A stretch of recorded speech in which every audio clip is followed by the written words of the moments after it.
আল্লাহ এতদিন আপনার হুকুম পালন করি নাই, আল্লাহ শয়তানের ওয়াসওয়াসায় পড়ে করছি গো, আপনি মাফ করে দেন। চোখের পানিগুলো ছেড়ে দিয়া যদি আল্লাহর দরবারে আপনি দরখাস্ত করেন, আমার আল্লাহ বলেন বান্দারে যৌবনকালে যদি একবার ডাক দেস, আমি 70 বার বান্দা তোর ডাকে জবাব দিই।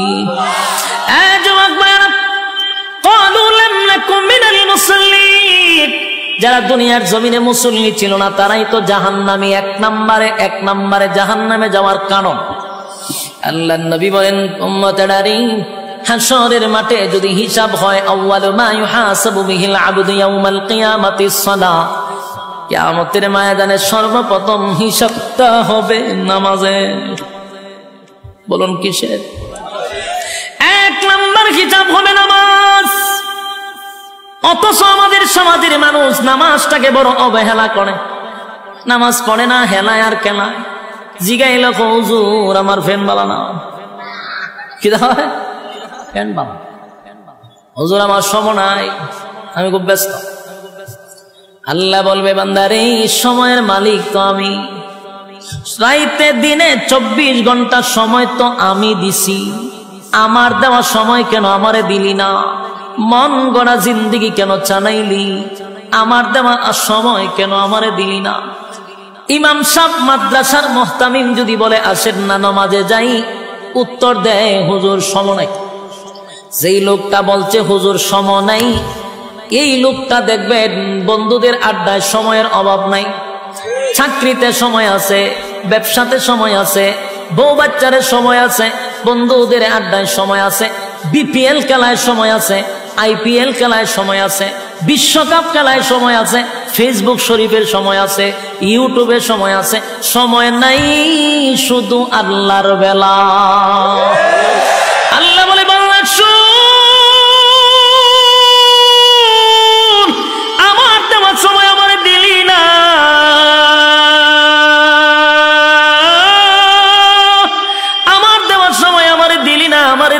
আমারে দিলি না।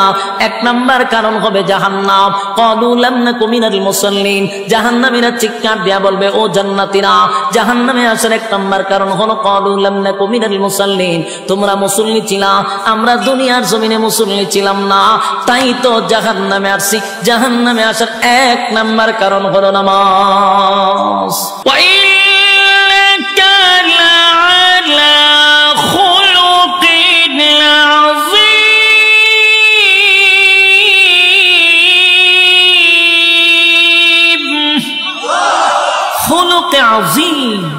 চরিত্র কার? বিশ্ব নবীর চরিত্র। সুবহানাল্লাহ। এক একটা নবীর এক একটা গুণ দিয়ে জান্নাতের ভিতরে আল্লাহ ঢোকাবে, আমার নবীর চরিত্র থাকবে আমাদের ভিতরে। সুবহানাল্লাহ। তাহলে এই নিয়ামতগুলি কি দুনিয়ার জমিনে আমরা চায়া পাবো? জোরে কই না। কেউ যদি দোয়া করে কোনদিন এই নিয়ামত পাবো না। যতগুলা বললাম দুনিয়াতে কোন নবী রাসূলকেও আল্লাহ দেয় নাই শুধু চরিত্র ছাড়া। প্রত্যেক নবীর চরিত্র ছিল ফুলের মতো পবিত্র, কোনো সমস্যা নাই। তিল পরিমাণ কোনো স্পট কোন নবী রাসূলগণের চরিত্রে ছিল না। সুবহানাল্লাহ। যুবক ভাইরা, আর বাকি সব নিয়ামতগুলি দুনিয়ায় চাইলেই পাওয়া যায় না রে। দুনিয়া আফসোসের জায়গা। জান্নাতের ভিতরে এই নিয়ামতগুলি আল্লাহ না চাইতেই দিয়া দিবে। জোরে কোন সুবহান।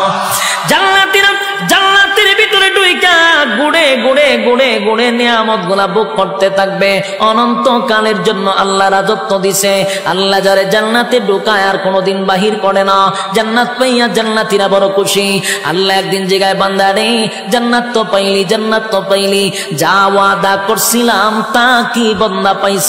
জান্নাতীরা বলেন মালিক, দুনিয়ার জমিনে আপনি আমাদেরকে যেভাবে বলছিলেন কোরআনে পাইছি 3 ভাগের 1 ভাগ, জুরানে আপনি 2 ভাগের আলোচনা করছেন। জান্নাতে আমরা আয়েশা দেখি 97 গুণ আমাদেরকে বেশি দিছেন।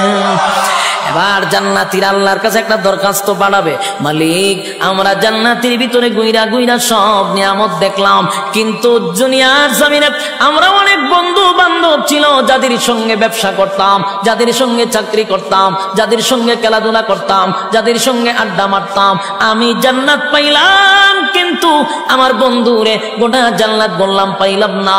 আল্লাহ বলে বান্দারে আরামে আছো ঠিক নয় তা আরেকজনের খবর লস আল্লাহ কই জাহান্নাম কই আমি একটু দেখতাম, আল্লাহ কই আরামে আছো ইদার থাক, সুখে থাকলে ফুকে গেলে না আসো জান্নাতে জাহান্নামীরে দেখতে গেলে মনটা চাইছে। আল্লাহ ওইটা সম্ভব না, কামনা না কইছেন জান্নাতীরা যা চাইবে তা দিব, কইছিলাম নি বলে হ্যাঁ দেহানি দরকার, দরখাস্ত মঞ্জুর হয়ে গেছে। সুবহানাল্লাহ। আল্লাহ বলেন ফি জান্নাতিন ইয়াতাসাআলুন আনিল মুজরিমিনা মা সালাকাকুম ফি সাকার।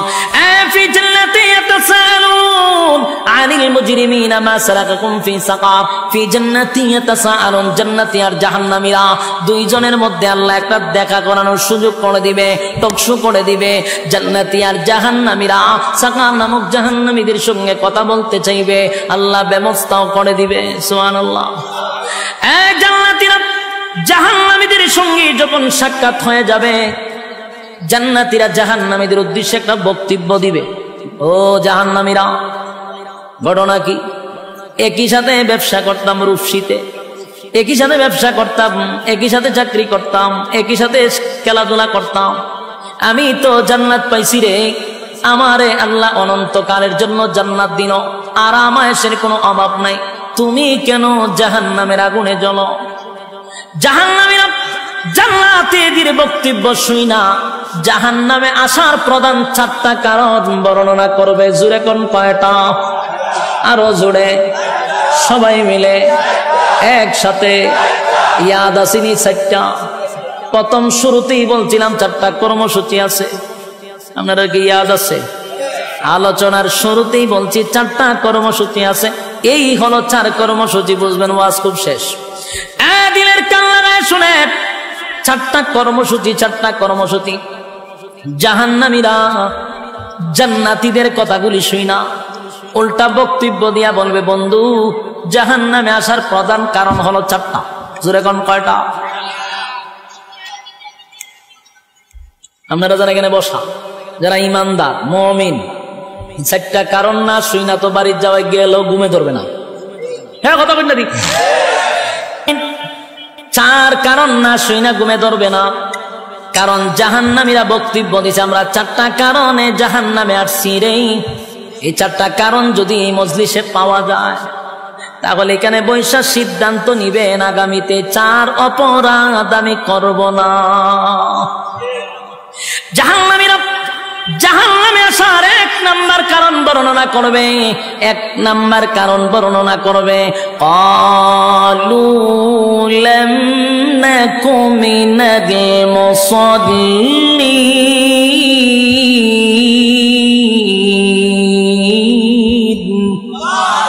জাহান্নামীরা জাহান্নামে আসার 4টা কারণের মধ্যে 1 নাম্বার কারণ হলো ক্বালু লাম নাকু মিনাল মুসাল্লিন।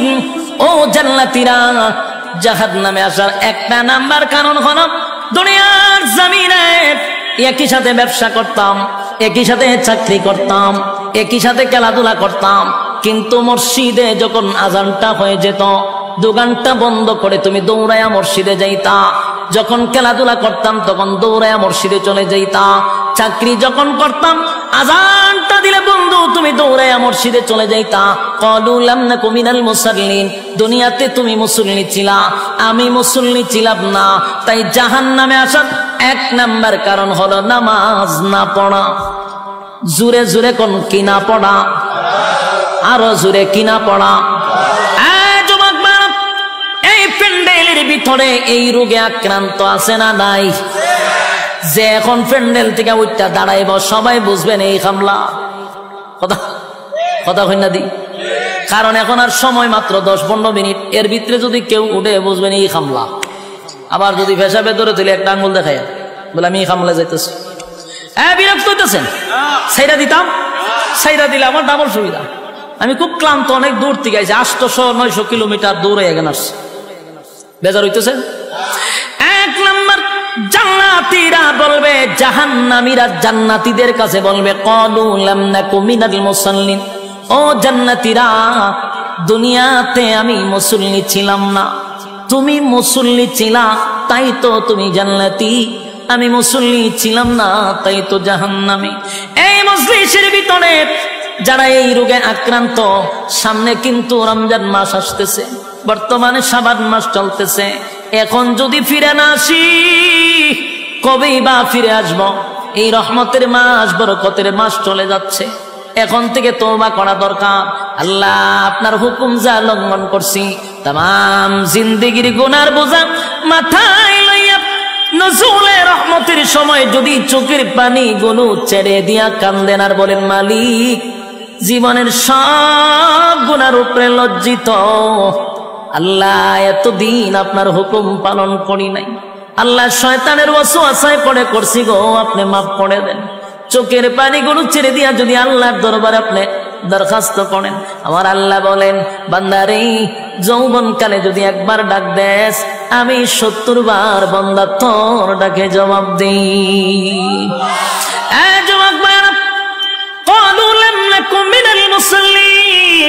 যারা দুনিয়ার জমিনে মুসল্লি ছিল না, তারাই তো জাহান্নামী। এক নম্বরে জাহান্নামে যাওয়ার কারণ। আল্লাহর নবী বলেন, উম্মতেরারে, হাশরের মাঠে যদি হিসাব হয়, আউয়ালু মা ইউহাসাবু বিহিল আবদু ইয়াউমাল কিয়ামাতিস সালাহ, কিয়ামতের ময়দানে সর্বপ্রথম হিসাবটা হবে নামাজে। বলুন কিসের? 1 নম্বর হিসাব হবে নামাজ। অথচ আমাদের সমাজের মানুষ নামাজটাকে বড় অবহেলা করে, নামাজ পড়ে না, হেলায় আর কেলায়। জিগাইল, হুজুর আমার ফ্যান বালা না, কি হয় ফ্যান বালা, হুজুর আমার সময় নাই, আমি খুব ব্যস্ত।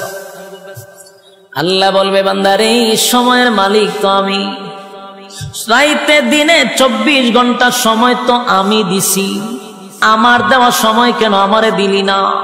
মন গড়া জিন্দেগি কেন চালাইলি? আমার দেওয়া সময় কেন আমারে দিলি না?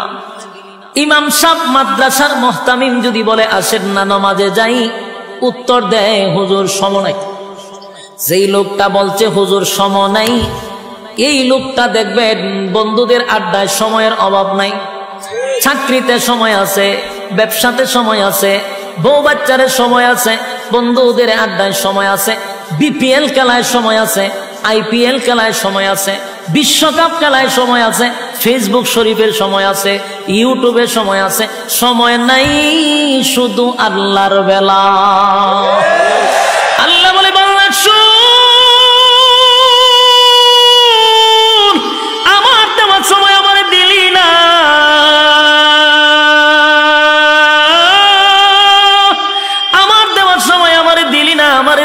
আমারে দিলি না।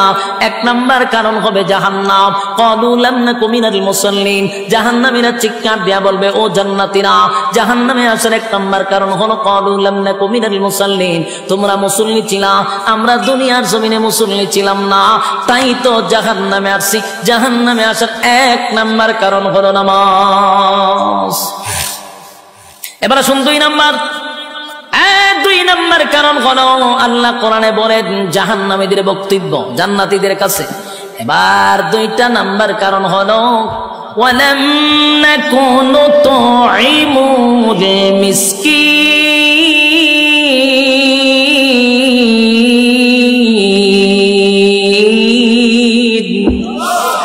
2 নম্বর কারণ হলো, ওয়ালাম নাকুনু তুইমুল মিসকিন।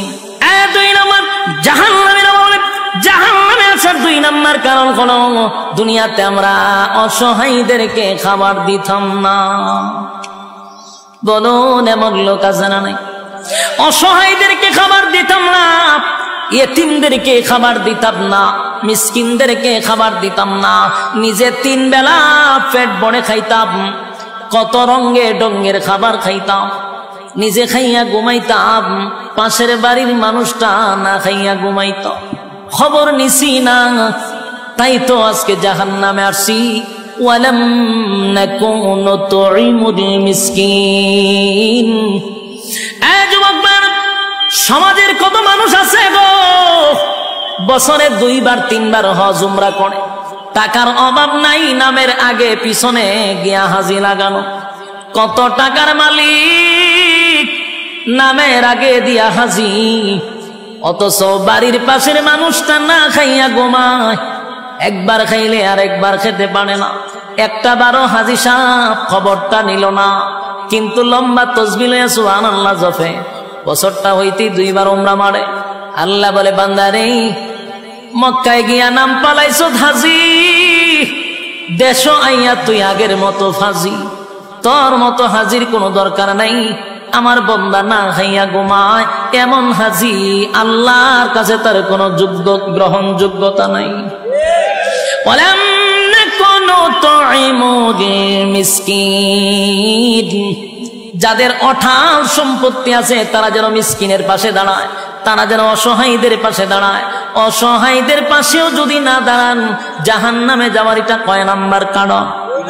আরো জোরে সবাই মিলে 2 নাম্বার কারণ। এবার আসুন জাহান্নামে যাওয়ার 3 নাম্বার কারণ। 3 নাম্বার কারণ, 3 নাম্বার কারণ। এক, জাহান্নামীরা বলবে জান্নাতীরা শুন। জাহান্নামে আসার 3 নাম্বার কারণ হলো ওয়া কুন্না নাখুদু মা'আল খাইদিন।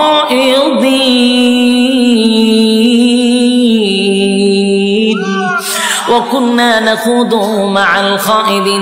জাহান্নামে যাওয়ার এটা 3 নাম্বার কারণ। যুবক ভাইরা, মুরব্বী বাবারা, মা বোনেরা, এই রোগে কিন্তু অনেকেই আক্রান্ত, এই রোগে কিন্তু অনেকেই আক্রান্ত। আল্লাহ বলেন ওয়া কুন্না নাখুদু মা'আল খাইদিন। এই রোগে আক্রান্ত কেন আছেন? আল্লাহ বলেন 3 নাম্বার কারণ হলো অনর্থক, বেহুদা, অপ্রয়োজনীয় যারা কথা বলে। জাহান্নামে যাওয়ার এটা কয় নাম্বার কারণ?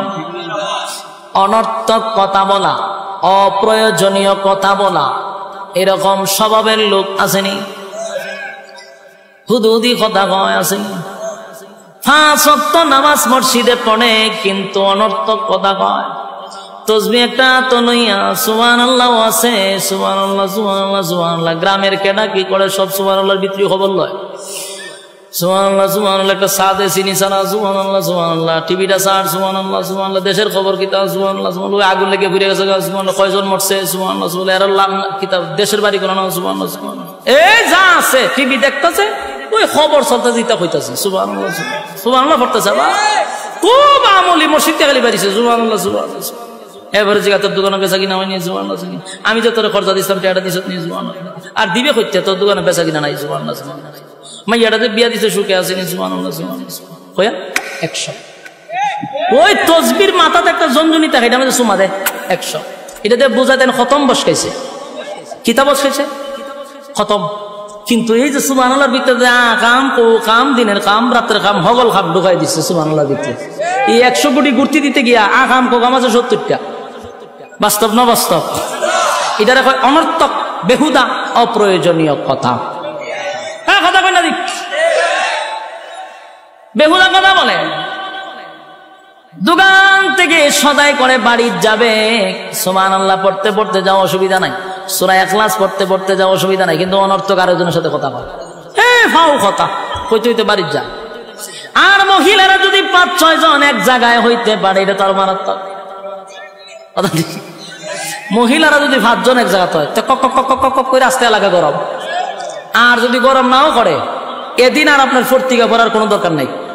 সব নিউজ এই 5 জন মহিলা যদি এক জায়গাতে হয়, এলাকার ভিত্তি কার ঘরে কি হইতেছে সব আপনার ডিটেলস আপনাকে শোনাই দিতে পারবে। সব এর কাছে খবর আছে। এই যে বেহুদা কথা 5 জন মহিলা বইয়া কয় জাহান্নামে যাবে, এটা কয় নাম্বার কারণ? 3 নাম্বার কারণ। কিন্তু এই মহিলারা জানেই না। হ্যাঁ, বাস্তব না বাস্তব? ওই আমরার সাথে মাঝে মধ্যে এরকম করে, সারা দেশ সফর করিয়া মাঝে মধ্যে অনেক সময় গিয়া ক্লান্ত শরীর নিয়া রুমে গিয়া বসায়। গেছি তো একটু রেস্ট নিতাম, একটু ভাল লাগতেছে। আর 10 জন লোক ঠেলাতে ঢুকবো, ঢুকিয়া সেটা আচ্ছা মুসাফা করতেছ, যাইয়া না বইয়া থাকবো, বইয়া হুজুর আমার বাড়ি কো? এ কিন্তু জানে আমার বাড়ি কোন না। আচ্ছা আমি যেখানে আইছি আপনারা জানেন না আমার বাড়ি কই? সবাই হবিগঞ্জের বক্তা, কিন্তু হে হুদুদি আমার জিজ্ঞাসা আপনার বাড়ি কই, মানে আপনি এর কইতেন যে আমার বাড়ি হবিগঞ্জে। এই সময় খুব বিরক্ত লাগে কথা কইতে, বিরক্ত ছুটে কই ভাই আমার বাড়ি হবিগঞ্জ। ও আচ্ছা আচ্ছা আচ্ছা, আপনার নামটা জানে কি? এটা কিন্তু সব বেহুদা কথা। আমার নাম বালা করে জানে, কিন্তু আমার মুখ দিয়ে হে উনতো বিরক্তর ছুটে করলাম যে ভাই হ আমার নাম ইদু। ও তা আপনি লেখাপড়া কোন করছেন? মানে শুরু যে ইন্টারভিউ আমার, এখন যখন আপনি একটার পর একটা প্রশ্ন করতেই আছে, আপনি যখন আর উত্তর দেন না, তখন হ্যাঁ কি করে আস্তে করে বাইরে জায়গা বাইরিয়া মোবাইলটা হাত না ফেসবুকে লে অমুক বক্তার সাথে গেছিলাম দেখা করতাম, মারাত্মক অহংকার কথা লিখে যান সারে। এর মতো কিছু আবাল আছে, ইডি কমেন্টে ঠিক আর একটা ঠিক দিকে এটা নিচে দিলে ঠিক। এই যে ঠিক ঠিক শুরু হইল, বক্তায় আধা ঘন্টার ভিতরে অহংকারী হিসেবে সারা বাংলাদেশের স্বীকৃতি পাইছে। শেষ অপরাধ কিতা হের লগে অনর্থক কথা কইছি না, এই অপরাধে সারা বাংলাদেশ অহংকারী বক্তা। কিন্তু এই মৌলা এই মৌলবী জানে না, এই পাবলিক জানে না, অনর্থক অকারণে কথা বলা জাহান্নামে যাওয়ার 3 নম্বর কারণ। উনি ওয়াজ করতেন কই? এরকম ঘটনা বাস্তব না বাস্তব? হুদুদি কথা বলা, এর খাজ হইল অনর্থক কথা বলা। 3 নম্বর কারণ হলো ওয়াকুন্না নাখুদু মা'আল খাইদিন। জাহান্নামে যাওয়ার 3 নম্বর কারণ অনর্থক যারা কথা বলবে, বেহুদা যারা কথা বলবে, জাহান্নামে যাওয়ার এটা 3 নম্বর কারণ। এবার আসুন 4 নম্বর কারণ। 4 নম্বর কারণ ওয়াকুন্না নুকাযযিবু বিয়াউমিদ্দিন।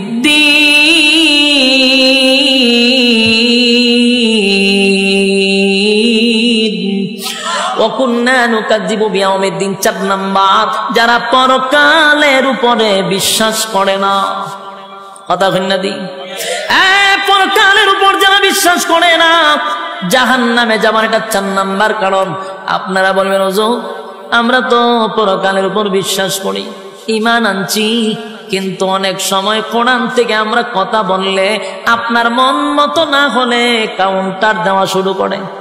রাজনীতি মনে করে কাউন্টার দেয়, নেতার পক্ষে লেগে গেলে কাউন্টার দেয়, আমার মতের মিল না হইলে কাউন্টার দেওয়া। এটারই কয় পরকালের উপর বিশ্বাস না করা। কারণ উলামায়ে কেরাম মন গড়া কথা বলে না, কোরআন থেকেই কথা বলে। আপনার মতে না মিললে আপনার কাউন্টার দিলাম। কথা ঠিক নেই সবাই না, মাঝে মধ্যে কিছু কাল্পনিক গল্প অনেকে কয়, এখান দেয় এমন দেয় সব সিট করে ফেলাইতে জায়গা। এরকম না, কিছু কিছু উলামায়ে কেরাম যোগ্য আছে যারা কোরআন থেকে কথা বললে আপনার মতে মিল না মিললেই আপনি কাউন্টার দেন। বোঝা গেল আপনার পরকালের উপর বিশ্বাস কম, আর জাহান্নামে যাবে। এটা কয় নম্বর কারণ? হ্যাঁ কথা বলেন না দি। শেষ 4টা কারণ আপনাদের সামনে বর্ণনা করলাম। এবার শোনেন শেষ কথা। 1ম নম্বর কারণ হলো আল্লাহ বলেন যদি কেউ জান্নাতে যেতে চায়, সবাই চাহিদা হলো জান্নাত। সুদ করেও চায় জান্নাত, ঘুষ করেও চায় জান্নাত, বেনামাজিও চায় জান্নাত গো। সবাই তো জান্নাত চায়, জান্নাত কিন্তু মামুর বাড়ি না। জান্নাতে যাইতে গেলে শর্ত আছে না নাই? 1 নাম্বার শর্ত হলো ইল্লাল্লাযীনা আমানু, ঈমান আনো আমি আল্লাহর উপর, ওয়া আমিলুস সালিহাত, নেক আমল করো, নেক আমল করো, নেক আমল করো। ঈমান আর আমল লইয়া যদি কবরে যাও, আমার আল্লাহ বলেন যদি যারা পরিমাণ ঈমান আপনার মধ্যে থাকে, একটা সময় ওটাইয়া আমার মালিক কিন্তু জান্নাতে দিবে। শর্ত হলো বান্দারে ঈমান থাকতে হবে, ঈমান থাকতে হবে। আল্লাহর নবী বলেন এমন একটা জামানা আসবে মানুষ ঘর থেকে বাহির হয় ঈমান লইয়া, ঘরে ফিরে বেঈমান হইয়া। এটা কোন জামানা জানেন? 2024 সাল। যুবক ভাই, কোন কথায় ঈমান যায় আমরা অনেকেই জানি না। সাবধান সাবধান, ঈমানের ব্যাপারে সতর্ক থাকা। ঈমান যদি না থাকে গো, উপায় নাই, উপায় নাই। ঈমান যদি থাকে, গুনার কারণে জাহান্নামের আগুনে আল্লাহ জ্বালাবে, একটা সময় জান্নাত পাবেন। ঈমান যদি না থাকে, কুকুর বিড়ালের মতো নয়, আমাদের চেয়ে কুকুর বিড়াল অনেক ভালো, তাদের জাহান্নাম নাই। মানুষ চতুষ্পদ জানোয়ারের চেয়ে অনেক নিকৃষ্ট হয়ে যায় যখন ঈমান না থাকে। আল্লাহ বলেন অনন্তকাল জাহান্নামের আগুনে জ্বলতে হবে। ইন্না জাহান্নামা কানাত মিরসাদা লিত্তাগিনা মাআবা লাবিসিনা ফিহা আহকাবা লা ইয়াযুকুনা ফিহা বারদান ওয়ালা শারাবা ইল্লা হামিমান ওয়া গাসসাকা জাযাআন ওয়াফাকা। ইন্না জাহান্নামা কানাত মিরসাদা, নিশ্চয়ই জাহান্নাম তোমাদের জন্য আমাদের জন্য উৎ পেতে বসা। লিত্তাগিনা মাআবা, সীমা লঙ্ঘনকারীদের জন্য জাহান্নাম। লাবিসিনা ফিহা আহকাবা, যুগের পর যুগ অবস্থান করবে। লাবিসিনা ফিহা আহকাবা লা ইয়াযুকুনা ফিহা বারদান ওয়ালা শারাবা, সেখানে তোমাদের জন্য আমাদের জন্য ঠান্ডা কোনো পানির ব্যবস্থা করা হবে না, শরবতের কোনো ব্যবস্থা করা হবে না। ইল্লা হামিমা ওয়া গাসসাকা, রক্ত আর পুজ আর বিষাক্ত পানি জাহান্নামের ভিতরে পান করতে হবে। এরপরে চিৎকার দিয়া বলবে আল্লাহ কি পানি দিলেন, কষ্ট বেড়ে গেল। আল্লাহ জবাব দেয় জাযাআও ওয়াফাকা, বান্দারে তোর কৃত কর্মের পূর্ণফল। কারা কারা জান্নাতে যেতে চান হাত তুললা দেখায়া দেই। হ্যাঁ লিল্লাহ তাকবীর। হ্যাঁ জান্নাতে যাইতাম চাইনি, শর্ত আছে না নাই? বিনা শর্তে এক নাম্বার কি, দুই নাম্বার নেক আমল। হাত তুলেন, নেক আমল করতেই আমরা হাত তুলেন, কোন বিসমিল্লাহ পকেটে ঢুকাই দেন। যা আছেন আগেও দিচ্ছেন, এখন আরেকবার দিবেন। যার পকেটে যা আছে সব বের করেন। মাদ্রাসা ছাত্ররা যাও, জলদি জলদি জলদি জলদি। মোনাজাতের আগে কিছু দিয়া মোনাজাতে শরীক হইতে হয়। হ্যাঁ মাদ্রাসা ছাত্র বল, যাও না কা, তোমরা তাড়াতাড়ি যাও। কেউ খালি হাতে ফিরাই দিবেন না, কেউ খালি হাতে ফিরাই দিবেন না। আমরা মোনাজাত করে যাবো ইনশাআল্লাহ। কেউ খালি হাতে যাব না, জলদি জলদি করি, জলদি জলদি। মাঝখানে যাও, ছাত্ররা বসে রয়েছে, মাঝখানে যাও, মাঝখানে কয়েকজন উঠো। আরে ছাত্র আগে মাঝখানে রয়েছে, মাঝখানে নাই, মাঝখানে তুলো, পিছনে যাও, মাঝখানে যাও। কেউ খালি হাতে যাবেন না, কেউ খালি হাতে যাবেন। আল্লাহ তাআলা আপনাদেরকে বোঝার, মানার, আমল করার তৌফিক দান করুক, আমিন। এতক্ষণ সময় মৌমাছির মতো আপনারা বসেছিলেন, একটা মানুষ উঠেন নাই। আপনাদের এই বসা আল্লাহ যেন নাজাতের উসিলা করে দেয়, এবং প্রতিটা কথা বলনেওয়ালা শুননেওয়ালা উভয়কে সহি আমল করার তৌফিক দান করে, সকলে বলে আমিন। দুরূদ শরীফ পড়েন। আল্লাহুম্মা সাল্লি আলা মুহাম্মাদিন ওয়া আলা আলি মুহাম্মাদ কামা সাল্লাইতা আলা ইব্রাহিম ওয়া আলা আলি ইব্রাহিম ইন্নাকা হামিদুম মাজিদ। আল্লাহুম্মা সাল্লি আলা মুহাম্মাদিন ওয়া আলা আলি মুহাম্মাদ কামা সাল্লাইতা আলা ইব্রাহিম ইন্নাকা হামিদুম মাজিদ। সবাই আমরা দোয়া শরীক হই, বিশেষ করে মাদ্রাসার যত জরুরত আছে আল্লাহ যেন গায়বী খাজানাত থেকে ফুটা করে দেয়। আল্লাহুম্মা রাব্বানা যালামনা আনফুসানা ওয়া ইন লাম তাগফির লানা ওয়া তারহামনা লানাকুনান্না মিনাল খাসিরিন। ربنا لا تزغ قلوبنا بعد إذ هديتنا وهب لنا من لدنك رحمة إنك أنت الوهاب. اللهم بارك لنا في رجب وشعبان وبلغنا رمضان. إن صلاتي ونسكي ومحياي ومماتي لله رب العالمين. يا أرحم الراحمين يا أرحم الراحمين يا حي يا قيوم يا حي يا قيوم يا حي يا قيوم الله رب العالمين. আপনার কুদরতি নজর দিয়া তাকান, আপনার মহব্বতের বান্দারা আরামের ঘুম হারাম করে নরমাল বিছানার মধ্যে ঘন্টার পর ঘন্টা বসে আছে। দুনিয়ার কোনো লোভ লালসা নিয়ে এখানে বসে নাই, আপনাকে খুশি করার উদ্দেশ্যে বসছে। আল্লাহ কত সাদা সাদা দাড়িওয়ালা মুরব্বীরা হাত বাড়াইছে, কত ছোট ছোট মাসুম বাচ্চারা হাত বাড়াইছে। আল্লাহ নওজোয়ান আমার ভাইয়েরা হাত বাড়াইছে, পর্দার আড়ালে আমার মা বোনেরা হাত বাড়াইছে। আমি গুনাহগার, নাগান্দা, নাফরমান, নালায়েক, অযোগ্য। আল্লাহ আপনার দরবারে দুইটা হাত বাড়াইছি, মেহেরবানি করে গো জীবনের সগীরা কবিরা, ইচ্ছা অনিচ্ছা, দেখাইয়া না দেখাইয়া, অঙ্গ প্রত্যঙ্গর দ্বারাই যত গুনাহ করছি, মেহেরবানি করে জিন্দেগির গুনাহ মাফ করে দেন। আমরা যারা হাত বাড়াইছি অনেকের মধ্যে মা নাই, বাবা নাই, দাদা নাই, দাদি নাই, নানা নাই, নানি নাই, শ্বশুর নাই, শাশুড়ি নাই, আত্মীয় স্বজন, ভাই বেড়াদর, পাড়াপড়শি, হকদার, দাবিদার, মায়ার মানুষ, মহব্বতের মানুষ অন্ধকার কবরে চলে গেছে। জানি না গোমালি কোন অবস্থায় কোন হালতে আছে। আল্লাহ আমরা আপনার দরবারে নজরুলে রহমতের সময় আলেমদেরকে লইয়া, জাতির শ্রেষ্ঠ সন্তান হযরত উলামায়ে কেরামদেরকে লইয়া দুইটা হাত বাড়াইছি। তামাম জিন্দেগির গুনার উপরে লজ্জিত, মেহেরবানি করে জিন্দেগির সব গুনাহ মাফ করে দেন।